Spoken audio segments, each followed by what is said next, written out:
residents, employees, and partners. My name is Halderman, and I manage the Human Resources Talent Acquisition team. I'm also the moderator for tonight's Interim City Manager Public Social Hour. This meeting is being recorded. Over the next 90 minutes, you will have an opportunity to hear from our 3 finalists, ask questions, and provide your own feedback.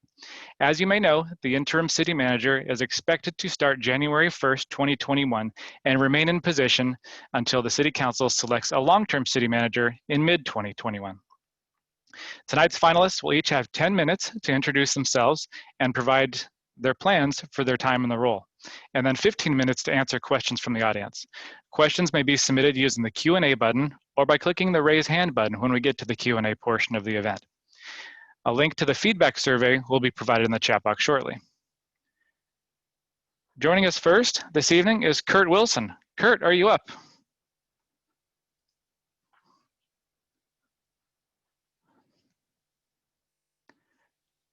I see you've joined us, but not on video yet. Hey, he is. Welcome, Curt. Well, thank you. If you could please introduce yourself to the audience and share with them your approach to the interim city manager role, that'd be great. That'd be about 10 minutes, and then we'll follow it up with some questions. Fantastic. So my name is Curt Wilson, and I'm excited to be here with all of you today. So thank you for taking time out of your evening and allow me to spend a few moments with you. So I guess if the easiest way to explain me is sort of, I like fixing organizations, or at least I thought that's what I like doing. So when I took a look at this opportunity here, what really stood out to me is that really the only reason I like fixing organizations is because usually that's the only time you get to sort of inject a level of creativity, sort of improve an organization, get better results, because generally until something's broken, people don't usually want to make that change. This opportunity was so special because Beaverton is clearly not broken. It's a wonderful place. It's got a lot of wonderful things going on, and it's very rare that you have an opportunity to actually go in and be a part of some type of a change of something that's not automatically broken. So I began my career in the private sector, small business, nonprofit sector, did a lot of work with special needs children, which taught me the importance of a healthy business environment, but also the value of helping others. I've been in local government in one form or another since I was a teenager. I have and actually still do volunteer both at the county level and the federal level. County level for public safety, and the federal level for some medical things, which is what made me a founding member of the U.S. Department of Homeland Security. I worked for 2 state agencies. I did public safety under former Governor Arnold Schwarzenegger, where I was both a chief and an executive director. And I worked with 4 cities. As a commissioner, I was elected to a city council in my 20s, mayoral appointee, a department head, a city manager. My focus at the first city was really around revenues, transportation, economic development, and housing. The second city was really about public safety. The third was solid waste and recycling. And the fourth was public safety, economic development, and finance. So the city of Stockton, when I got there, was, at the time that I became city manager, was the largest city in America to ever file for bankruptcy protections. So I managed that municipal bankruptcy process, which was a gruesome, horrible process, but provided a lot of lessons. And by taking heed to those lessons, the city ended up not only exiting bankruptcy, but ultimately becoming the second most fiscally healthy large city in America. I also have and do still serve on a number of professional organizations. I was a board member or president of statewide city management organizations, and I do a fair amount of teaching and consulting, primarily at the university level. Public engagement, business and finance, leadership, public safety, and the lion's share of my work lately is around interactions between the African American community and law enforcement, which also happened to be the topic of my doctoral dissertation. So the whole purpose of doing a transition with an interim city manager is to sort of get to a place at the end of it. So for me, the goal is to provide that foundation, the framework, so that the mayor, the council members, the staff, the business community, the residents are all well poised to work with the permanent city manager so they can achieve the long-term goals. So really just positioning the organization. So going through the transition of a form of government in an organization that's healthy is a pleasure to do. It's really an opportunity to be a part of. But going through that process so that the handoff is very smooth, so that when the permanent manager gets there, he or she can focus on actually achieving those big, grand ideas, those visionary things that are so important to the community. To get there, it's going to require me to essentially recognize and build on the existing strengths. So preserve and protect what's already good about Beaverton.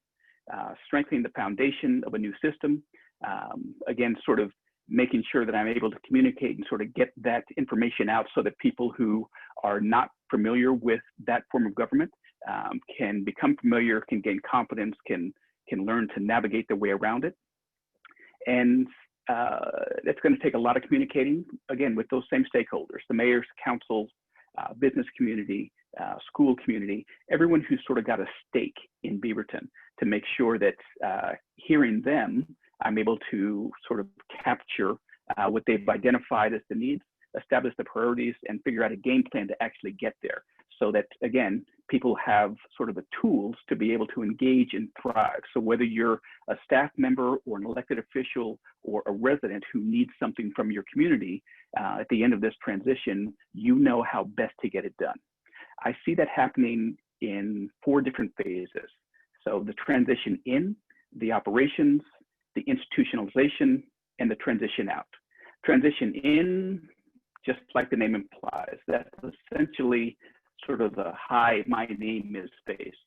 Getting to know the issues, getting to know the people, sort of figuring out beyond what's on paper. So I can see what's on paper and the budgets and the spreadsheets, but sort of getting the feel for what's special about the community, which is something you can do better by having those one-on-one conversations, getting on the ground.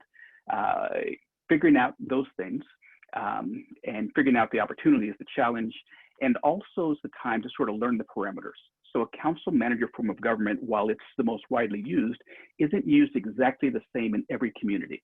So how it's used is really something that is determined by sort of the mayor and the council to figure out what parameters. So yes, there will be a council manager form of government, but exactly how that will look is also part of the transitioning in phase. The operation piece is sort of, while we're going through this wonderful transition, work still has to get done. We still have to answer 911 calls and pave roads and check out books and do all the things that the city does on a regular basis. So we'll still go through that. And what's different, though, is that normally the role of city manager is sort of the gatekeeper, the filterer to sort of facilitate the most meaningful information. So, if you're the city council, you have access to this much information, but you also have the benefit of sort of a recommendation that says, hey, here's the summary of it, here's what it looks like. And that generally requires the city manager to sort of be inserted into a lot of different things. Given that the handoff is really the big goal in all this, I think it's important for the interim not to focus too much energy on the interim as an individual, because that's going to then force a second transition as soon as the phase out comes. So figuring out a way to remain fully accountable for everything that happens, but to empower staff probably earlier than I normally would, to make sure that, again, the transition is very smooth. So at the end of all this, things go out very well. Institutionalization happens throughout the entire process, but it ramps up a little bit more once we get through about month 2 or 3, which is essentially once we've figured out what the plan is, what the parameters look like, how things work, then it's making them just sort of second nature. So again, whether you are a constituent or a staff member, whomever you are, you have the opportunity to know exactly how things go. And then transition out phase is just like it sounds, just prepping everything with sort of the knowledge transfer, packaging up those issues that can be packaged up quickly and moving out of the way so that the next person can come on in and carry the baton and go from there. And Matthew, I'm ready for you. Oh, I think you might be muted, Matthew. Naturally. All right, thank you, Curt. Appreciate the your introduction there. So we got a pretty good sized audience tonight. We got over a couple hundred people, maybe up to 300 people at this point, and the questions are already flowing in. So I'm just going to jump in, and I'm not going to pull any punches, and we're just going to go for it. Sound good? Let's do it. Works for me. All right. All right. What is your experience dealing with implementing anti-corruption practices in contracting, dealing with public officials, the public, especially land developers? I'm not saying it's corrupt now, but how in your career have you dealt with these things to keep them under control? Gotcha. So in a number of ways, some have worked out quite well and some haven't, but the idea of sort of corrupt practices and those sorts of things are commonplace in a lot of organizations, particularly a lot of organizations that sort of haven't evolved. There was a time period where it was very common where in order to get a job or get a contract, it was about who you know. Ironically, that's sort of one of the reasons that the whole concept of professional management and a city manager, council manager form of government came about was specifically to root those sorts of things out. I can tell you that I worked in the city where the concept of corruption was so strong that staff at the permit center felt uncomfortable denying a permit for anyone because history had taught them that if you do, you're going to get a call from the city manager's office in about an hour yelling at you saying, "Oh my goodness, why did you do that? Do you know who that is?" So in that case, it wasn't enough to simply say, "Hey, here's how it really works," because there was a history to get over. So the first piece was essentially to make sure that the elected officials were on board as well. So everyone was clear, we don't do corrupt things. This is how we do things above board. Here we go. And then working our way through so that the staff would sort of develop the confidence over time. They've been burned so many times. But once we got to the point where we did things very openly, meaning we didn't play favorites for someone because of who they were related to or who they contributed to, then people got to the point from the staff level where they understood it was really going to be the case. They understood because I would stand by them. So I would provide that buffer so that they could provide their professional services as staff and do what they needed to do. And that I was fine with sunshining things. So I didn't need those things to be done under the cover of night. I was fine for those things to be out in the open because anything that I'm signing off on is on behalf of the public. So it shouldn't be something that I'm embarrassed about or don't want to share with the public. I say sometimes it hadn't gone well because there are times when the elected officials were still that controlled, or maybe they took a break and they came back and got very, very controlled again by those groups. And then there ended up creating a lot of friction. But the simple way is the reinforcement. It's got to be even across the board so that everyone knows exactly what to expect. They've got to have the support from senior staff to actually do it. And the senior staff has to be willing to make as many of those processes as open as possible to be able to justify why a particular contract was given. All right, thank you. Next question. During the next 6 months, the budget for year 2021-22 must be prepared. How do you plan to build a budget with limited knowledge of city government? If this were a permanent assignment, I would invest a lot of time into sort of learning the underpinnings of every aspect of it. Because it's so limited, and because the staff has a strong reputation as being very technically competent, I'm able to sort of leverage that. So the knowledge has to be held in order to develop that budget and go forward. It does not necessarily have to be held by me. That's sort of the beauty of having a full team of experts. Regardless of what the issue is, there's only so much that I, as an individual, can know about it. Doesn't matter how much education or how experienced or whatever it is, there's only so much capacity I have as an individual.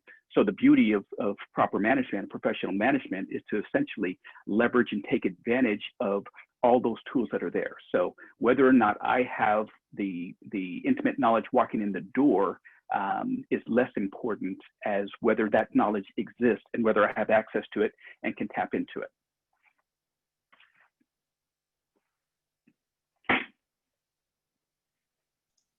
Thank you. What was your experience overseeing the operations of a municipal court? If you have experience, did it include both criminal and traffic cases?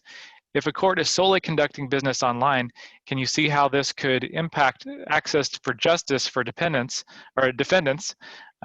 How do you balance city opt-in priorities when it conflicts with the court's defendants' access to justice? All right, that's quite a bit there. I had to make some notes to make sure I've got all those. So no, I have not had the opportunity to oversee a municipal court. The court system is something I'm quite familiar with. You know, I have a degree in law and policy, and part of my law enforcement duties include a sheriff's department. So that includes a court. In California, we no longer have municipal courts the way that we once did. Those are now at the superior court level, but those same functions transferred over. So I am familiar with those. Access to justice, I think for the criminal justice system, and I should preface it by saying I have a course I'm designing that I'm going to teach to some grad students at Pepperdine next term, specifically on this issue, on reforming the criminal justice system and access and some of those sorts of things. So it's an issue I care a lot about. I think the easiest way to look at it is comparing it to education. So throughout COVID, we've seen how the access to basic internet, some of those things have been difficult for people who don't traditionally have access to those things. The schools, in many cases, were able to say, hey, here's a computer, here's a Wi-Fi hotspot, and do something to sort of bridge it. I've not seen any similar efforts made at the justice system, not from lack of effort, but it just as a practical measure, that's not been the case. So it's one of those areas where I think there, in order to truly achieve justice, it means holding people accountable for what they've done, but it also means not holding people accountable for what they haven't done. And the only way for a defendant to sort of, you know, make their case and to express whether or not they have done it and fight for their own needs is to essentially be present, to have a say in it. I think that's one of those areas that I don't have a simple answer to, but I can certainly understand the reasoning behind the question and the opportunity for making that move forward.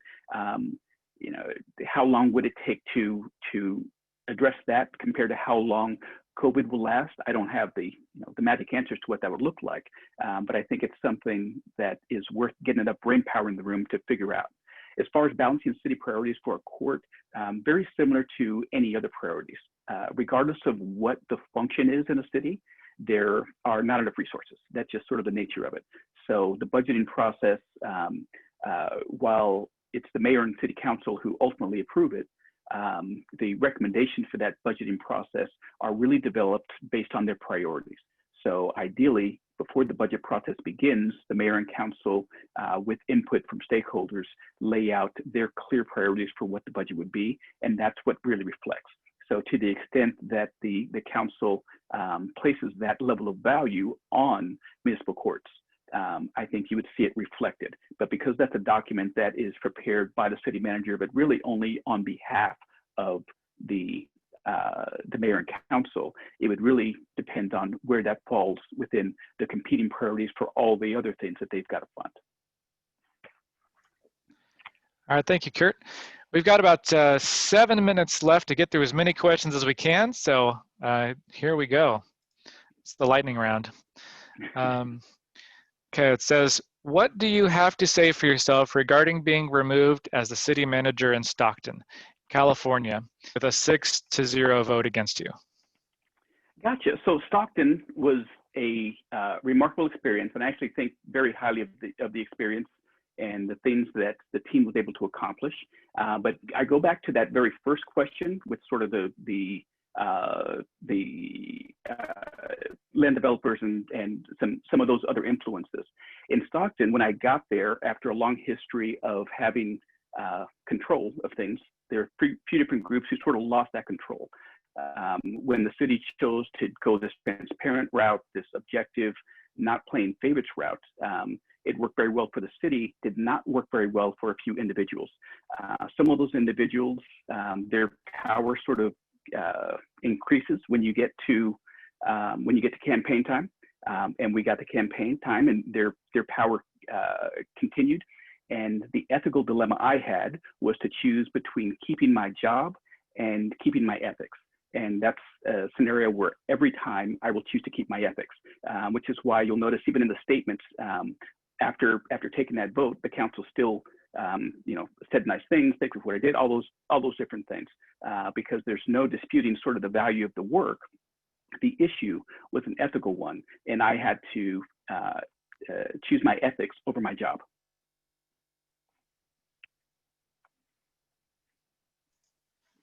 All right, thank you, Curt.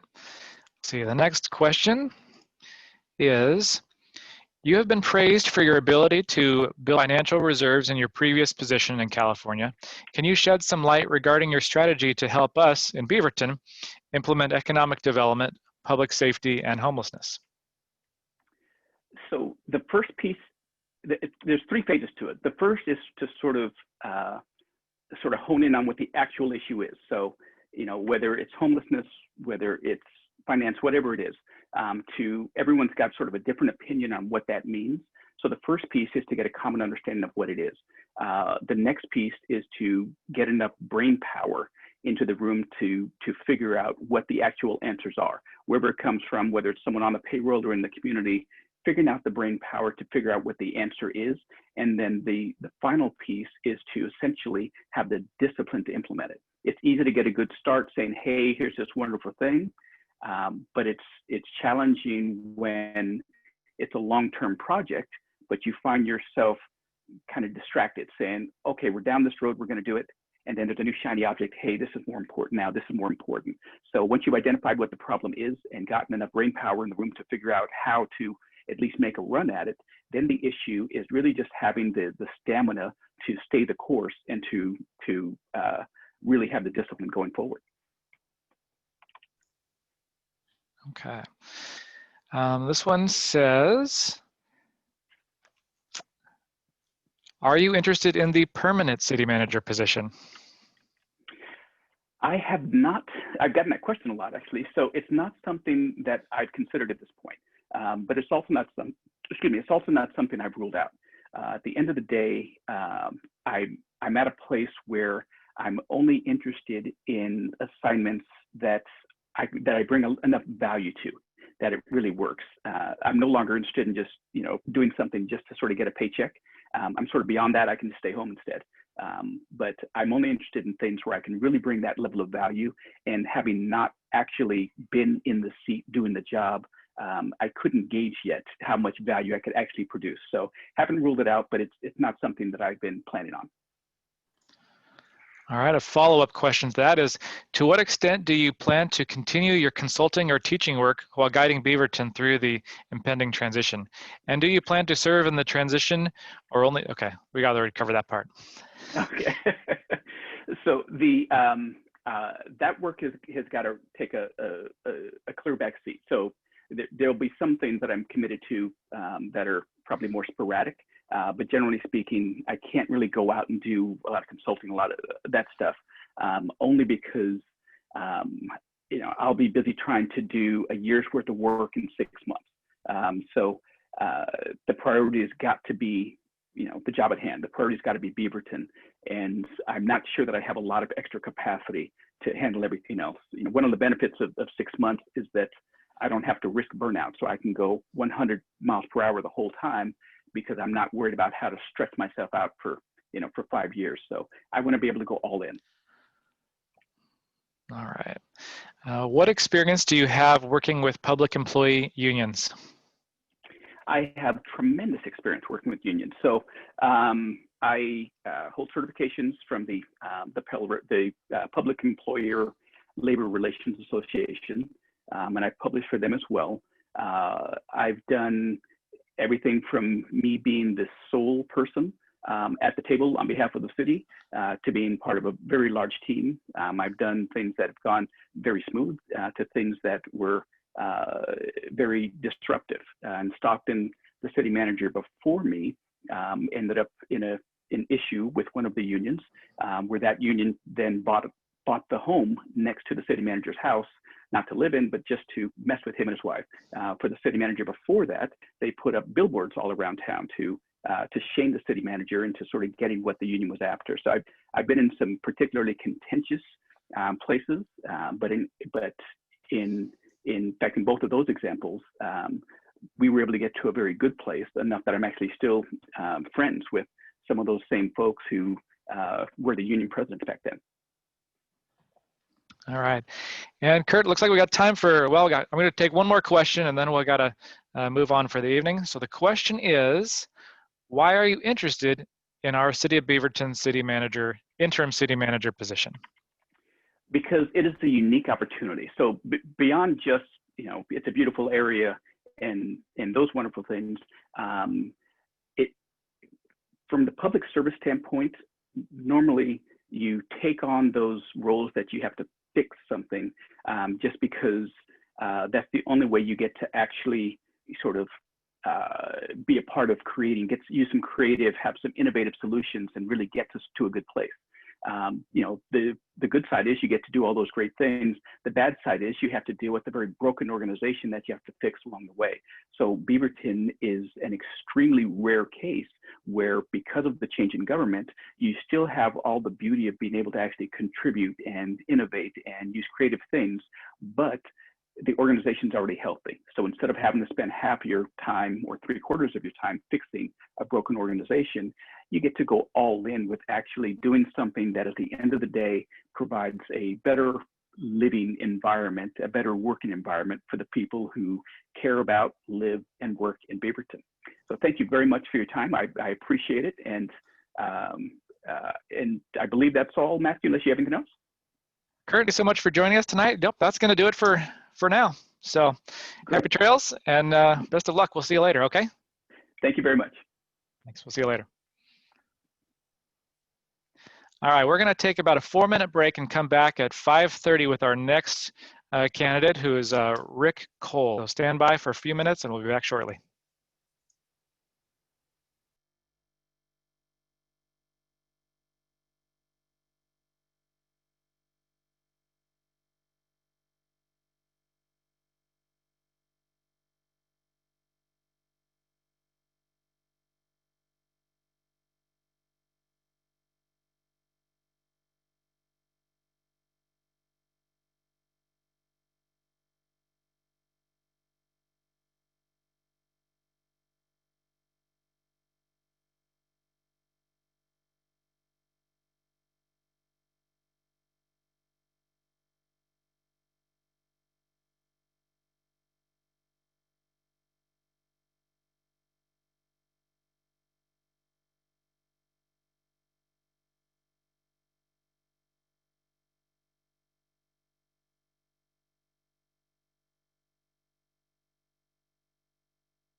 All right, welcome back everybody. If you're just joining us, we just heard from our first finalist of the evening, and that was Curt Wilson. We'd like to hear from you, and a feedback survey is now live in the chat box on the side of the screen, and will be open until 7 p.m., okay? Joining us now is our next finalist, Rick Cole. Good evening, Rick, how are you tonight? I am terrific. Thank you, Matthew. All right, good deal. Welcome to the City of Beaverton Public Social Hour. Please introduce yourself to our audience and share with them your approach to the interim city manager role. You got about 10 minutes and we'll take 15 minutes for questions. All right, well, thank you so much. I'm really honored to be part of this. And let me start by acknowledging the obvious, that this is a challenging time for this transition. Look, we're undergoing the worst public health crisis in a century in our country. The economic upheaval that's affecting us, and we have a stock market at all-time high, and yet we have millions of people who've lost their jobs, lost income, had their businesses devastated. We've also been undergoing a racial reckoning throughout the country, which Portland has been one of the flashpoints. And on top of all of that, we've just gone through a very polarizing election that's divided the country. So this is a time of both danger and opportunity. And I think the key to this transition between the strong mayor form of government, which Beaverton's had for 40 years, and the new council manager form, the goal is to maximize the opportunity and to minimize the danger. So, you know, I believe along with Stephen Covey, it's important to begin with the end in mind. And so I shared with your city council, both the outgoing and the incoming members, 6 goals that I think the transition manager should focus on. The first is that there be consensus among the new council and mayor on what the key goals are, no more than 3 to 5 things that they want to accomplish in the next 2 years. And the second is that the community be engaged as a partner with the council to achieve the Beaverton vision and those 3 to 5 strategic goals. The third is that there be obviously a successful recruitment for the long-term city manager that involves the community and the council in coming to a consensus on what they're looking for, and then go out and find the best candidate. Obviously, it's important to ensure that there's a really strong executive and management staff team that understand the new structure and support the incoming city manager. That the workforce understands the new city government and understands what's not going to change and what can change for the better. And finally, through all this, it's critically important we have a continuity of high quality services despite the pandemic, to deal with the economic disruptions, and to put a strong foundation for the long-term city manager and the city council and the community to thrive. So to achieve those goals, I think you can count on me to be accessible. I'm not a micromanager, but I am a hands-on manager. You'll see me out with public works crews, riding along with firefighters and police officers, using the library and parks, because I believe that the team is not just the management team, but everyone who works for the city of Beaverton should feel a part of that team. And I think that's critical to reestablish the role of the city manager in government. You can also count on me to be actively engaged in building a partnership with the community. That makes me a little different than, frankly, most city managers. It's the difference in my mind between a vending machine and a barn raising. In the last 50 years in America, we tend to think of government as a vending machine. We put our tax money in and we get our services out. And the less we have to think about government, kind of the better.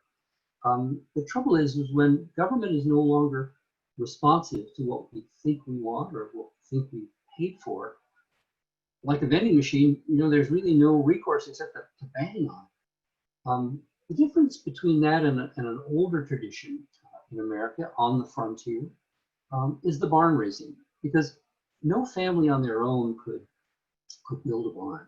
And that's true of the toughest issues that face communities today. How do you rebuild an economy? How do you achieve equity? How do you confront homelessness? These are issues that are not just something you can leave to the government to pick up the trash and do all that. And I believe fundamentally that the purpose of government is not to deliver services. That's the means we use. The purpose is to deliver outcomes. It's the difference between seeing a library as a place where you circulate books and seeing a library as the center of lifelong learning in the community. The difference between seeing the police and the fire department as responding to emergencies and fires and medical problems, and a public safety function that is partners with the community in keeping the community safe. So I believe that that's the difference between 21st century government and 20th century government. We ought to have very clear results that we're looking for, measure those results, be accountable to the community, and partner with the community. Now, all that's not going to be done in 6 months. And I wouldn't, as transition manager, seek to put my thumbprint on Beaverton city government. But I would work very closely with everyone to get a consensus about how we're going to, over the next 5 to 10 years, change the trajectory toward making a 21st century government, and Beaverton, frankly, being a model of responsiveness and community participation and engagement. So let me tell you a little bit about me. 3 things I think you ought to know. First of all, I'm a change agent. I've been in public service for 40 years. I got into public service as a community activist. I managed the campaign of my high school government teacher to run for the city council. 2 years later, I joined him on the city council for 12 years in my hometown. I served the citizens for nominal pay, served as mayor during that time, and it ultimately led me to a career in public service. I've been a city manager in 3 different cities, 2 of them about the same size as Beaverton. Spent about 7 years in each of those communities. Been part of the community, been deeply involved, raised my family in each of those communities. I also, during that period, had an opportunity for 2 years. I was recruited to be the deputy city manager for the city of Los Angeles, the 2nd biggest city in the country. My portfolio was budget and innovation. My job was to balance a $7 billion budget and to fix Los Angeles city government. We made some progress in 2 years, but then I got the opportunity to go back to being a city manager, which is my first love. The second thing you need to know is that I believe in collaboration and teamwork, not just collaboration and teamwork inside City Hall and inside the city departments, but again, with churches, with businesses, with neighborhood associations, with families, with community and civic groups, with bike advocacy groups, and all of the myriad what Edmund Burke, the English statesman, called the little platoons of society. City Hall shouldn't be at the center of problem solving. The problem should be at the center of problem solving. And City Hall and all the other assets of the community should be working hard on making a difference and improving. That's teamwork, that's collaboration. Third thing is, I have a track record for producing results. I believe that we have to be much more accountable in the 21st century for the money you give us as taxpayers. We should not just say what we spend our money on, but what did we achieve? Not just we spent this much money paving roads, but how many roads, how much pavement did we pave? And more than that, what's the condition of the pavement? Even tougher issues like we shouldn't be measuring how many arrests we make. We should be measuring how safe the community is. So the areas that I'm best known for in producing results is managing finances. I wouldn't have been put in charge of a $7 billion budget if I didn't have a reputation for knowing how to balance a budget and keep it balanced over the long term. I've also been among city managers one of the champions of environmental sustainability. Early, we've won a lot of awards in the communities that I've worked in and pushed the envelope in all areas of environmental sustainability. Also, a lot of experience in urban planning, transportation, and placemaking. I've been committed to social justice and equity and putting people first, and community engagement. So I have a unique experience. I've been a city manager. I've been a mayor in a council manager form of government. I've worked for a strong mayor, and I think all of that will come into play and be an asset in Beaverton. Last thing is, I have a passion for public service. When I was a child, my first memory of a president in the United States was when John Kennedy said, "Ask not what your country can do for you. Ask what you can do for your country." I tried to live up to those words in over 40 years of public service. I believe that the people who work in local government are just as smart, just as capable as people in the private sector. And I'd like to see us be as nimble, as responsive, as technologically savvy as any of the companies that we admire and buy products from and depend upon for services. I think we're capable of that. I'd love to work with Beaverton to help you all achieve. So with that, let me turn it over to Matt for some questions. All right, thank you, Rick, for that great introduction.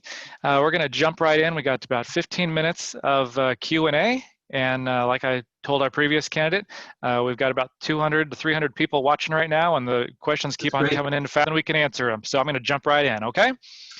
All right, here we go. What do you see as the city's role, if any, in partnering with employers and businesses in the community to rebuild the economic engine post-COVID that drives the opportunity to afford many city priorities that we need to address together in our great community? It's absolutely critical. And you have to build not just on the traditional Chamber of Commerce networks, but a lot of small business people who are hurt the most need to be reached out and touched and listened to. And I think it's important to mobilize the community to patronize those businesses. I've just been involved in an effort to save the local bookstore here in my hometown. When I started going there a couple of months ago during the pandemic, you could roll a bowling ball and not hit anyone. That makes it safe, but it meant that they were not going to make it till Christmas. We put out an effort to get people back into the stores, and they had their best quarter in their 126-year history. So I think it's a community-wide. It's not just working with the business community, it's working with all the residents of Beaverton to make sure that our mom and pop businesses, many of which are owned by women and people of color, many of which have been around a long time and people value them and really are part of what makes Beaverton special. I think it's going to be a community-wide effort to make sure that the economy bounces back.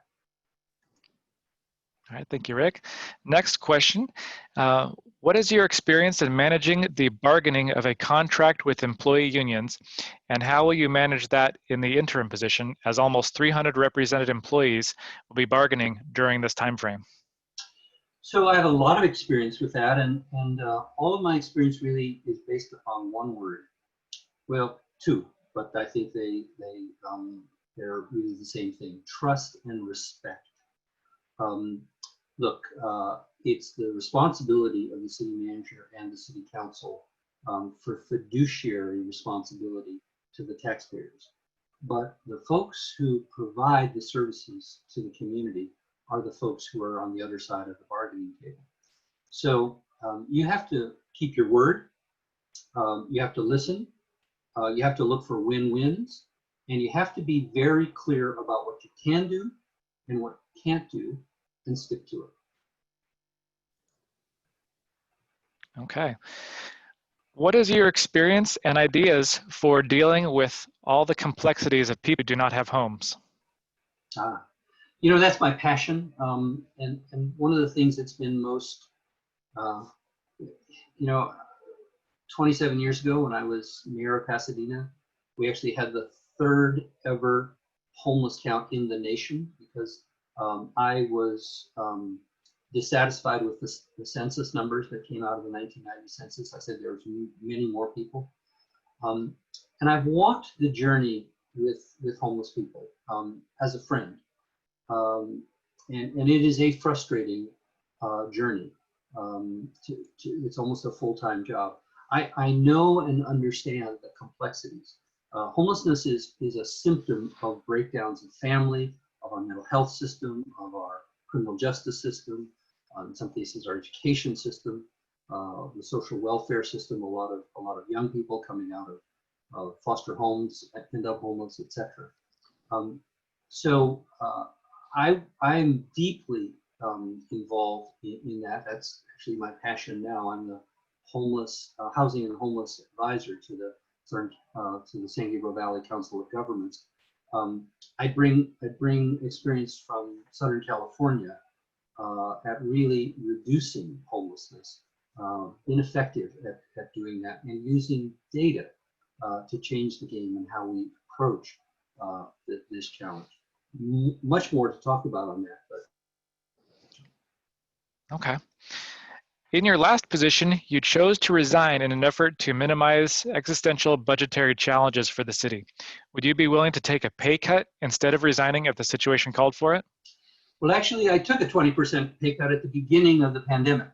But Santa Monica, which had the highest per capita spending of any city in Southern California because of its extraordinarily strong economy, what goes up comes down, and we had to cut $140 million out of our budget, and so I put forward a plan that included reducing administrative costs, and I had to be the example of that.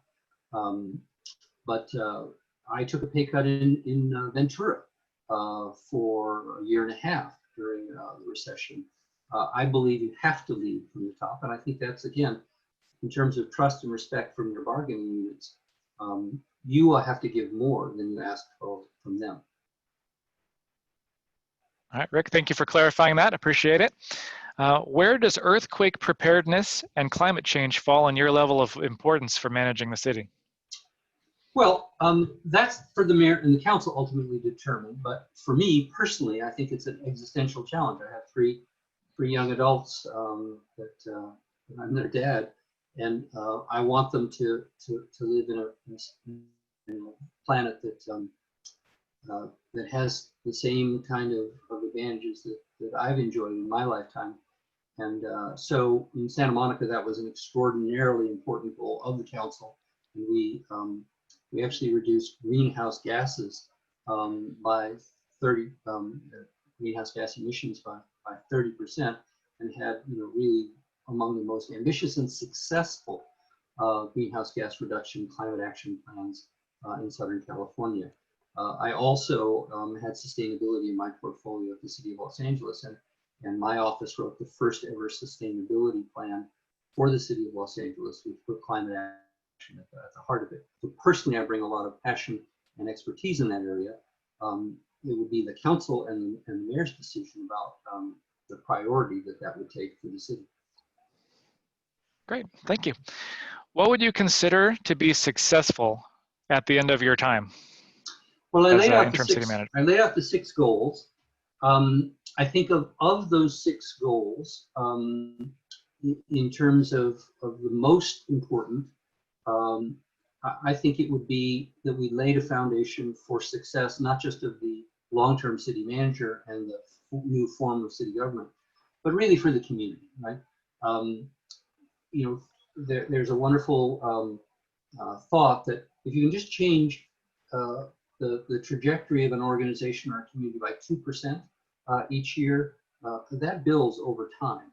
And so I would hope that the seeds that we laid in the next 6 months would sprout and lead to significant long-term sustainable change over 5 and 10 years, and long after they've forgotten who the transition manager was, maybe even after they've forgotten who the mayor and the council was. People would say, back in the early 2020s, Beaverton did some really smart things, and it's paying off for us in terms of economic prosperity, in terms of greater equity and environmental sustainability, and high quality services in a high quality community.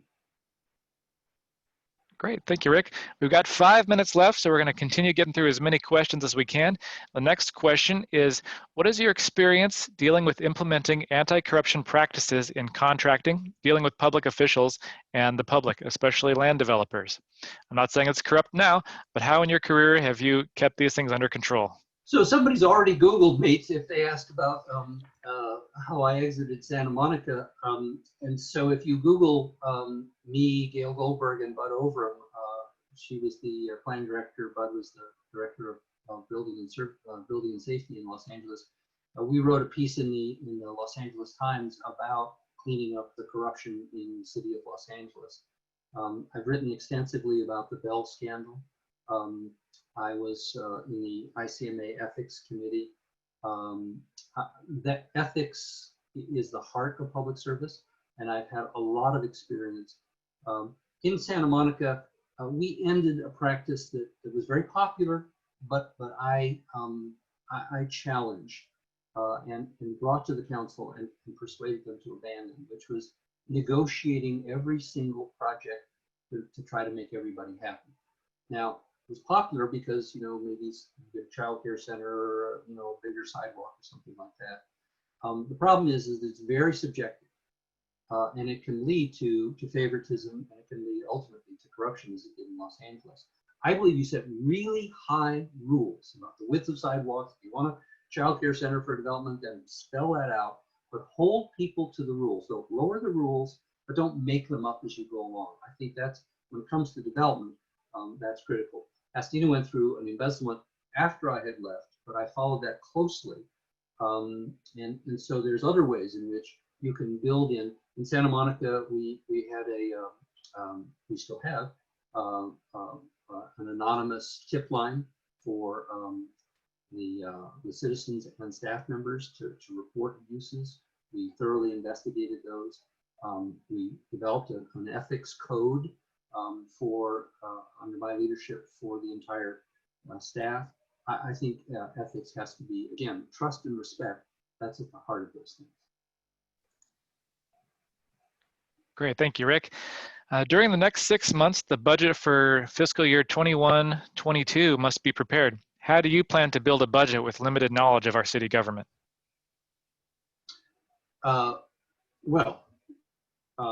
Presumptuous for me in 2 minutes to come up with the answers. But I think you will find very few city managers who have had as much experience dealing with tough economic times as I have. And I think it's not about cutting departments across the board 10%. I think that seems fair, but is ultimately inequitable and ultimately leads to people padding their budgets because they know that the cuts are coming. I've been a pioneer of what we call performance budgeting, which is tying the resources that you spend to the results that you achieve. I'll give you just a quick example. As the city of Los Angeles, we had no new money, but we wanted to pave more roads because the roads in Los Angeles were in terrible shape. We went to the 5 different departments because I was deputy mayor for budget and innovation. We went to the 5 different street paving in Los Angeles, which is one of the reasons why it costs a lot. And each one of them said, no, we run very leanly. We are as efficient as possible.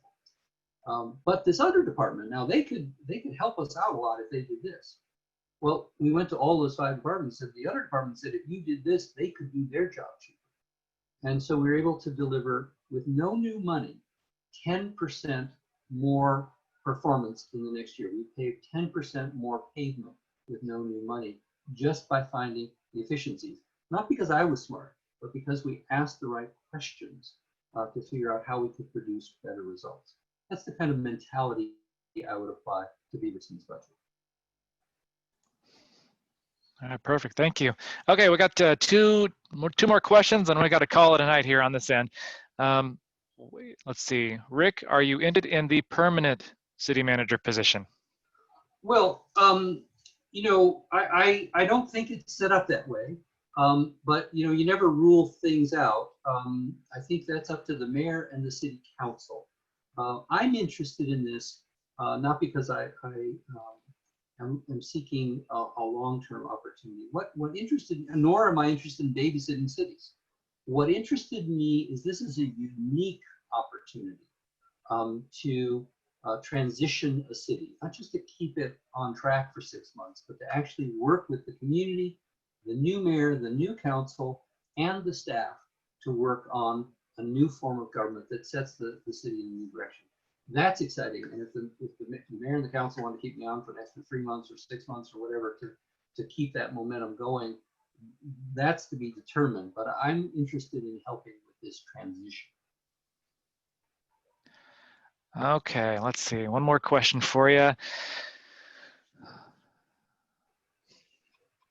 You kind of answered my follow-up question with that answer. All right, given your extensive experience in city government, how would you help guide, provide advice to our elected leaders and city staff to excel in this new form of government for Beaverton? Or what, let's see, or what do you take all leadership cues and priorities from mayor and city council?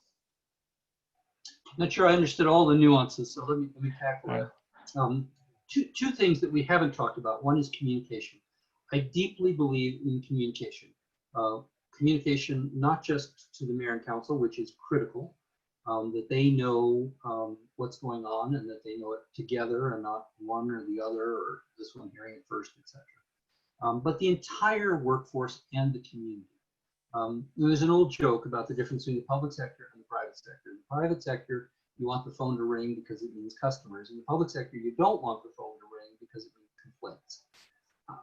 It's a joke. It has a seriousness. I think we need to be engaged with the community. We need to be talking about what's going on, what's going right, what could be better, how we can work together. So communications is a big part of doing the job. And I would seek not only to do that myself, but to infuse that in the mentality. You know, that sometimes government thinks that, well, they don't need to know that. Well, but it's their government, right? So yes, they do need to know it, and we need to be transparent and open and communicate as much as possible. And that's two-way communication. That's not just now hear this, the government wants you to do this. That's listening, and sometimes to the folks who are not vocal. To young people, to renters, to people who are new to the community, to senior shut-ins, to go beyond the people who speak up most loudly and are the most influential. The other thing, and I mentioned this a little bit, is really being engaged with the workforce and being out in the community and seeing for yourself. You know, when I was city manager of Azusa, which was my first city management job, my kids were little, and I used to take them. I think we had 11 parks. Every weekend I would take them to a different park because I wanted to see myself what it was like, you know, were the slides clean, was the grass green, and talk to the crews that maintained those parks to see why, you know, things were, did they have enough resources? Were they able to spend enough time? My kids were sort of bemused by that. We ended up with 2 stray kittens as a result of one of our visits to a park. But that's the kind of active, accessible leadership. And I would hope that would not just come from the city manager, but that would also spark the police chief and the fire chief and the department heads, if they're not doing that now, to do that on a regular basis, to be visible and to see for themselves. In Japanese, they call that genji genbutsu, you know, go see, go look. I think that's critical, not just to be, you know, tied to an office in City Hall. All right, awesome. Well, Rick, thank you so much for spending some time with us. We're going to leave it there for now, but best of luck, and we'll see what the City Council decides on a little bit later. So thank you so much for spending time. Sure appreciate it. Have a great night. Thank you, Matthew. All right, as a reminder, we do have the feedback survey. It's still alive over in the chat box, and it will be open until 7 p.m. tonight. So if you're just joining us, we finished up with our second candidate just a moment ago, our second finalist, and that was Rick Cole. So we talked to Curt Wilson earlier and Rick Cole just now, and our final candidate this evening is Kirsten Wyatt. Kirsten, are you up yet?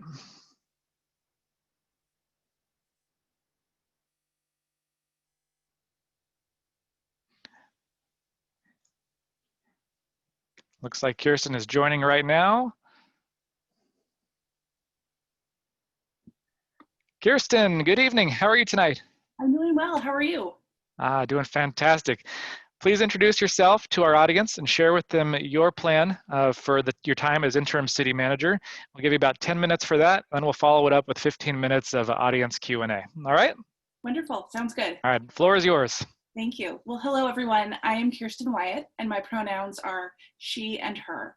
And I just want to thank all of you for joining us tonight for this social hour. And while we may be doing this via Zoom boxes, I really am excited for the opportunity to share how my 14 years of experience working in state and local government in management, finance, and communications, my 4 years running ELGL, the Engaging Local Government Leaders Network, a 501c3 nonprofit with a national board of directors and members in 5 countries, and my commitment to public service by volunteering on the West Linn Wilsonville School District Budget Committee, the West Linn Library Foundation Board of Directors, and as an editorial board member for the State and Local Government Review Academic Journal have all positioned me to serve as the Interim City Manager for the City of Beaverton.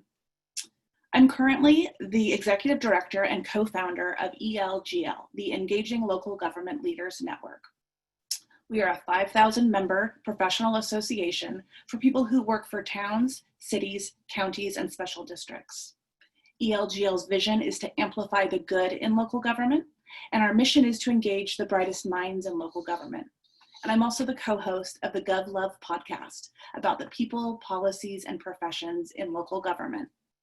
So to say that I'm a local government enthusiast would be an understatement, and that is why I applied for the Interim City Manager position.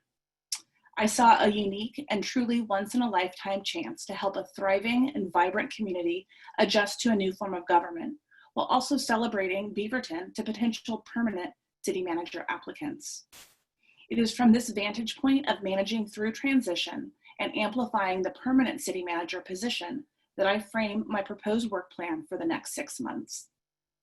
There are a lot of analogies that people use to explain the council manager form of government, and you may have heard some of them already tonight. But given that we just finished Thanksgiving and that it is dinner time right now, the one that I'm going to use is setting the table. My 6 months in the interim role will focus on setting the table for the City of Beaverton so the permanent city manager can step into an organization that understands the new form of government and is thriving. With ELGL, I've led the organization's growth and expansion of our programming to address everything from social justice to expanding community participation in land use hearings to how local governments nationwide are adapting services in a COVID era. My board of directors members are in Michigan, New York, Florida, Ohio, Texas, Mississippi, and Oregon. And together, we chart a path for our organization to be nimble, responsive, and engaging, even though we are very far apart. Another reason I decided to pursue this interim city manager opportunity is because of the stellar reputation of the City of Beaverton staff. Changing the form of government doesn't change the quality of service at the library or the engagement efforts of the planning department or the responsiveness of public works and police. The chance to serve alongside city staff would be an honor and yet another benefit to showcase during the recruitment for the full-time city manager. A city manager must also be a leader, guiding the organization to provide efficient and effective services to the community. My experience leading city departments, most recently as the assistant city manager in West Linn, contributes to my philosophy of having a bias for action, meaning I'm not afraid to make decisions and take action, especially when action is needed to improve the quality of life for the Beaverton community. In times of working from home and social distancing, the interim city manager needs to be a skilled communicator and technology savvy to ensure that the council, staff, and community are engaged and have all the information they need. I've grown the ELGL network from 16 people in the Portland metro area to 5,000 members worldwide. We are a digital organization, and my ability to connect our members together despite distance is a skill that I can uniquely bring to Beaverton during this pandemic. When our annual conference was canceled due to the virus, we swiftly pivoted all of our training and connection building to online platforms, so our members didn't have to miss out on the chance for professional development at a time when they needed it the most. Now, we'll never go without a virtual engagement platform for our events because we've learned that offering an online option welcomes new voices to the table, especially when local government training and travel budgets are stretched thin. Working with the mayor and council on goal setting for the year is the first major action item in 2021. They will work together as a group to set goals. Previously, this may have started as more of a top-down effort from the mayor, but now that their roles and their votes are equal, we'll ensure that they all have say in the council goals for the year and that we reflect all of their voices. And most importantly, setting goals for Beaverton starts with all of you, the community. Seeking community engagement and input into important public processes is something that I've done for my entire career. Community engagement is not just a social media post here or there. It's reaching out, truly listening, and repeating back the community needs to our elected leaders. This also means ensuring that we're translating and sharing information in the many languages spoken in Beaverton and reaching out to meet people where they are and not just what's convenient for the city. To ensure transparency and understanding, we'll share progress on council goals so you can see how we're progressing on the items, and this will also showcase that Beaverton is a community that values action on the issues that are most important. At the same time, we'll be preparing a budget for fiscal year 2022, which begins in July. Aligning the budget to council goals is another important and critical step to ensure that the goal list is funded and prioritized in this calendar year. And it'll be time for a long legislative session in Salem, and a community the size and stature of Beaverton will need to take a leadership role on potential legislation affecting local governments, as well as federal progress on COVID relief packages. My 6 months in the interim city manager role recognizes that legislative session issues will be part of the job, and I'll work closely with the Beaverton lobbyists, as well as our friends at the League of Oregon Cities, to be a voice for local governments as needed during session. An exciting milestone at the beginning of 2021 will be the annual State of the City address. And while it's likely that we'll be viewing that, much like today's interviews, via our computers and TVs, I see it as a chance for us to showcase the full City Council and all of the great things that are happening in Beaverton. This continues to tell a story of Beaverton being a top-tier community that will attract the best and the brightest of city management talent for that permanent city manager job. We cannot over-communicate what this change in the form of government means. And this means constant outreach and communications about what's different, what has stayed the same. And this is true for all groups, employees, council, and community members. And the communications that we use will be different for each of those groups. The ways that we communicate to you as the community will be different than how we communicate with employees in the organization, and that will be different from the City Council. So here are some examples of how I've been a successful local government communicator with the ability to reach out to many different groups with a unified message.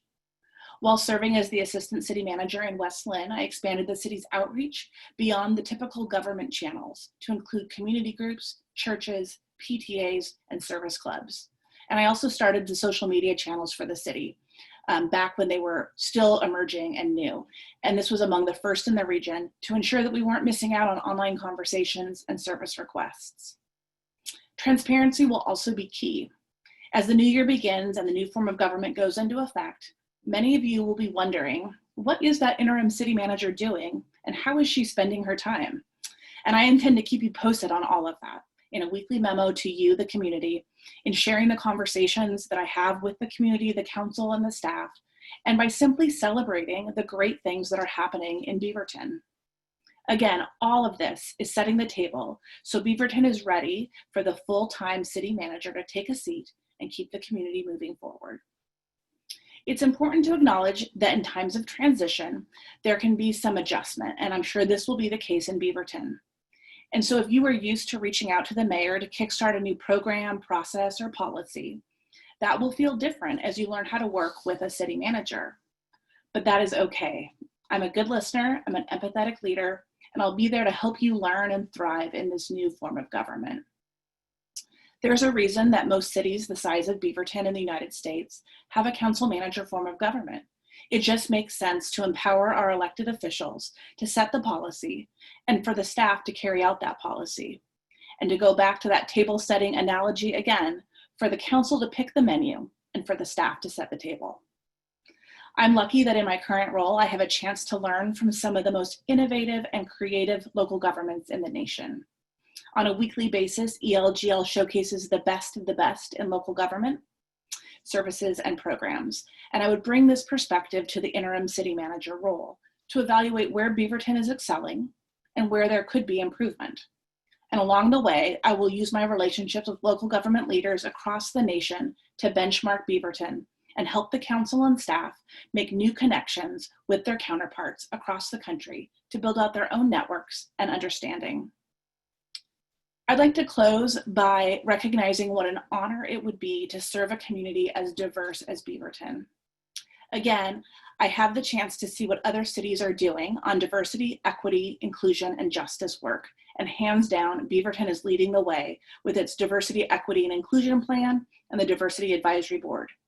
This is such an important indicator of the community values and what matters to all of you. It makes the job of managing through transition even more appealing to me to know that Beaverton is a place that values all voices in the community and actively works to keep the community engaged and informed. And so with that, I'll end my prepared remarks and I would be happy to take your questions. All right, thank you for that great introduction, Kirsten.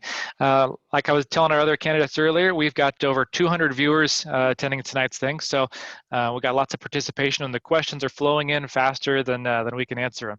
So are you prepared to enter the lightning round? I am, let's do it. Okay, here we go. What is your experience with implementing anti-corruption practices in contracting, dealing with public officials and the public, especially land developers? I'm not saying it's corrupt now, but how in your career have you kept these things under control? It's a great question because that really is precisely how the council manager form of government came to be so popular and to be such an impactful way to run a local government. It really was to keep the politics separate from the administration, the day-to-day. And so I think making the shift to this new form of government is absolutely a step in the right direction. But from my vantage point, this really comes down to transparency and communications, making sure that that the sunlight gets into government and we make sure that we're able to share what's happening, share what the local government is doing, and especially when it comes to land use. How do we make sure we welcome and invite all voices to the table so it's not dominated by one special interest group or one perspective? And so I think some of the different measures and steps that I've taken in my career to introduce more inclusive ways to engage community members is also a way to address that.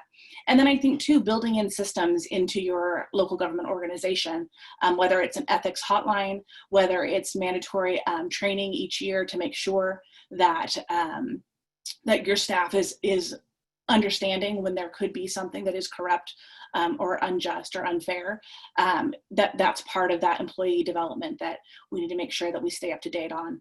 And again, making sure that that happens even when we are all working from home and dealing with life outside of outside of City Hall.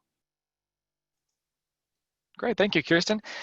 In your prepared statement, you mentioned the upcoming budget session or the upcoming budget cycle. During the next 6 months, the budget for 21-22 must be prepared, as you mentioned. How do you plan to build a budget with limited knowledge of Beaverton city government? So I was so pleased to learn earlier in the interview process that the Beaverton leadership teams, the staff leadership team, has already begun thinking through goals, priorities for the year, and they'll provide that guidance to council as council sets their goals. But really, the thing that's amazing and magical about a budget is that it really is the most succinct expression of policy and priorities for an organization. And so as we head into January and when the new council is sworn in and they set their priorities for the year, knowing that staff has already provided to them and will give to them some guidance on how to make sure that the operation positions are fully funded, and then prioritizing the council goals in the budget and aligning that and making that very clear is going to be the top priority. Because again, that's going to be a recruitment tool for the permanent city manager. The first thing a city manager applicant is going to do is pull out that budget and find out, where are resources allocated and what are the values and priorities of this agency. And so it's going to be really important that we have that alignment between goals and then also the budget when it's proposed, approved, and then adopted. Great, thank you. Is ELGL a benefit for Beaverton or a conflict of interest for you as the interim manager? That's an interesting question. So membership is $40 a year per person. And so no one is turning a huge profit from ELGL. And really what we value and what we do the most is provide training, content, and best practices. One of our pillars is joy, and it's finding the joy in public service, and it's celebrating the great things that people do working at the local level. And so I think the benefit to Beaverton, and you'll have to hopefully get some good feedback from Beaverton staff who are members, is learning from some of the best and brightest and most innovative people working in local government, and then being able to take that information and bring it back to the Beaverton organization, potentially put that into play. But of course, if selected as the interim city manager, I wouldn't be working for ELGL during that time. But of course, I would encourage staff, as I encourage everyone in local government, to continue to learn and grow and find new connections and new ways of serving the Beaverton community. Because I just think that that type of striving for excellence and getting better is what we owe to the community to run the best organizations we can. Great, thank you. We're going to switch gears just a little bit here and ask some questions, perhaps some hard-hitting questions, okay? As Assistant City Manager in West Lynn, what role, if any, did you play in the firing of Sergeant Tony Reeves, a police officer fired for his involvement in a racist event in Portland in 2017? So I was not working for the city at that time. And so I did not have a role in any disciplinary action. And especially some of the headlines that I'm sure community members have seen coming out of West Lynn. Those were not issues that were occurring when I was working for the city. Okay, thank you. Having experienced alleged gender discrimination firsthand in your previous position, how will you hold staff members accountable for their actions or lack thereof when dealing with issues, specifically diversity, equity, and inclusion? What I have found from that entire experience is it has made me a sounding board and a resource for people working in local government that are experiencing discrimination or believe that they're experiencing discrimination. And since leaving the city, I don't think a week goes by that I don't talk to one of our members or answer an email where people seek me out as someone that they know that they can talk to, because I believe very strongly in standing up for yourself and doing the right thing. And if that means acknowledging and recognizing and calling out discrimination, then I'm people's biggest champion to make that happen. I think sometimes it's very scary to do that. And I obviously recognize the privilege that comes along with being able to do that, and not everyone has that. And so also act as a sounding board and a resource for people who maybe aren't ready to take legal action or to take formal action, but really need that support network to help them through a tough situation or a tough workplace. My organization runs a project called Diversity Dashboard, and it is a nationwide data collection on the demographics of local government leaders. And our value is what gets measured gets improved, or what gets measured gets treasured. So this idea that if we're able to tell a story about what local government leadership looks like, if we're able to show that local government management positions are still primarily held by white men, we're able to tell a story about where we can make improvements. And same goes for department director leadership. Again, really understanding demographics and then creating a space where we can freely talk about diversity and inclusion, and making sure that our organizations are welcoming for people with all backgrounds, of all races, of all genders. Great, thank you. Appreciate that. Looks like we have a caller, so I'm going to turn it over to the caller named Rhonda to ask a question. Rhonda, can you hear us? Looks like she's muted at the moment. Rhonda, I think you're on mute if you can see us.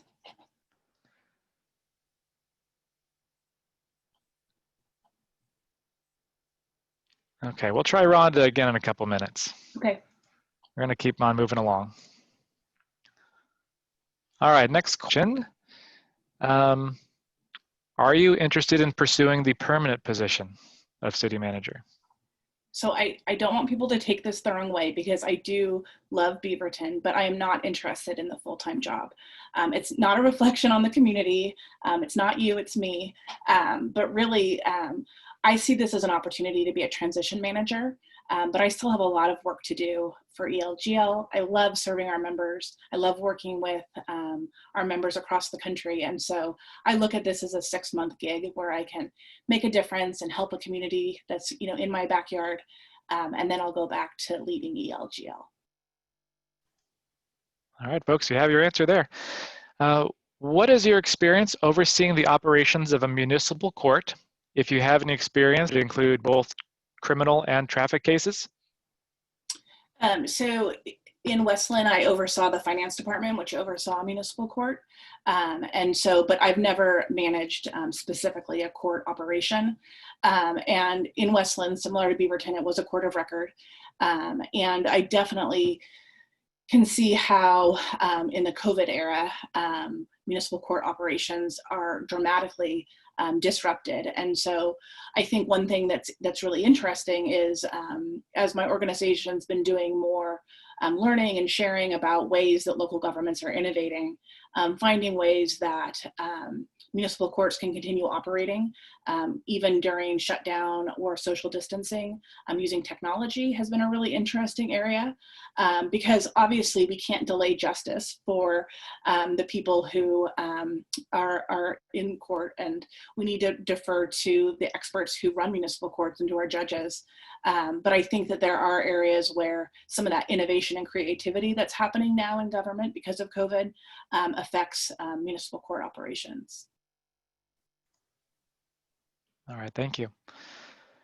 What is your experience in managing the bargaining of a contract with employee unions, and how will you manage that in the interim position, as almost 300 represented employees will be bargaining during this time frame?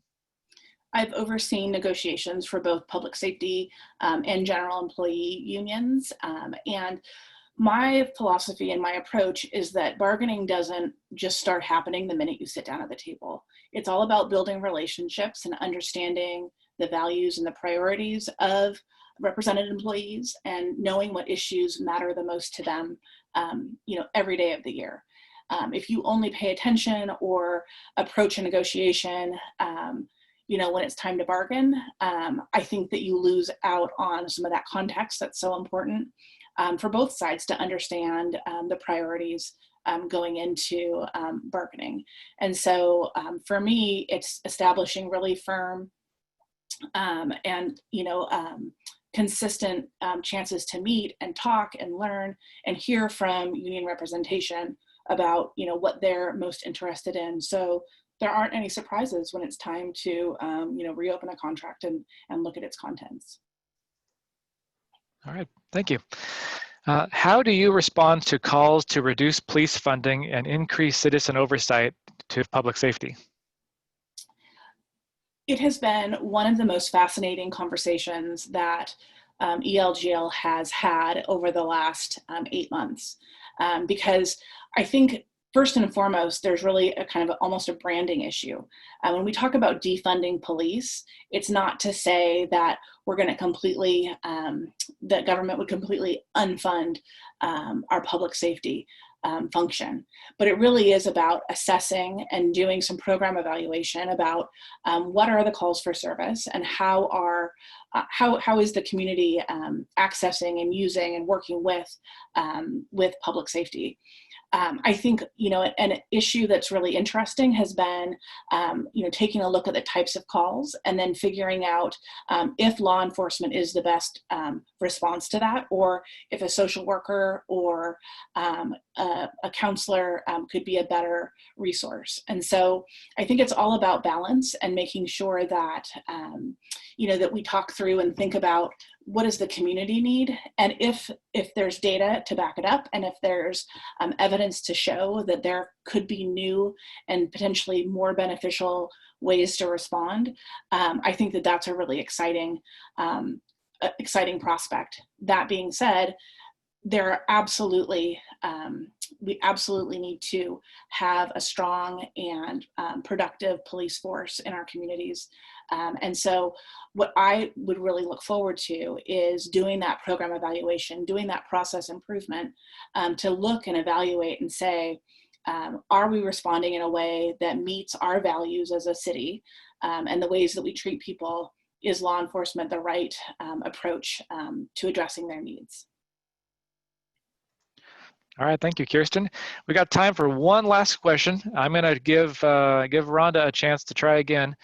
Rhonda, are you available and can you hear us?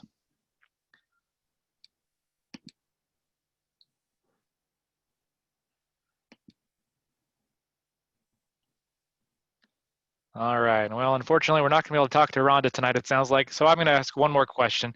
And that question is, what inspired you to pursue this interim city manager position for the city of Beaverton? So this really is a unique opportunity, and it's not something that I would expect, in my career, I'll come across again with an organization of Beaverton size and importance to the state, making this change in its form of government.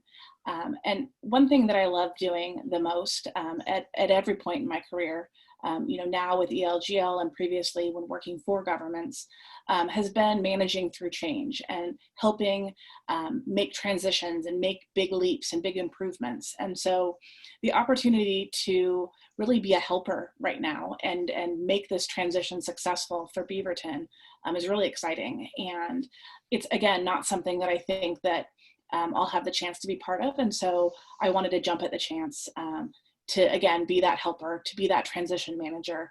And then, just selfishly as an Oregonian, I want to bring talent, local government talent, into our state. And so if me working in the interim role helps elevate and amplify and celebrate the permanent job, and we can attract, one of the best city managers in the nation to come to Oregon and serve as the permanent city manager, that's just exciting, and it makes our state, it makes local government in our state stronger. And so, really just want to use the connections and the network that I have in local government to find the very best fit for your full-time permanent city manager.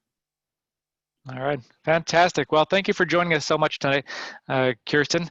We look forward to talking with you later on, and maybe, depending on what happens, we'll find out. But in any case, I'm sure we'll be reaching out and having some contact with ELGL as we go along. But with that, best of luck. The City Council will be making their decision before too long, and you'll be hearing shortly. All right. Thank you so much. Thanks, everyone. All right, thank you, Kirsten. Okay, have a great evening. Bye. Well, folks, you've heard from 3 exceptional candidates for the interim city manager tonight. Our elected officials they're hoping to have lots of feedback from tonight's viewers. So if you haven't yet opened that survey in the chat box, please take the opportunity to do so now. Like I mentioned, the survey will remain open until 7 p.m. Pacific time. So we got about 30 minutes before the survey shuts off, and there we have it. The City Council intends to make its appointment in the coming weeks, so please keep your eyes peeled for an announcement from all of us here at the City of Beaverton Interim City Manager Hiring Team. Thank you so much for watching this important event. The link, the regularly scheduled City Council meeting will begin immediately following this broadcast. And the link just added to the chat box will take you to the City Council's webpage where you can access that City Council meeting. With that, have a great evening, and thank you for watching, and please remember to complete that survey. Take care, everyone. Good night.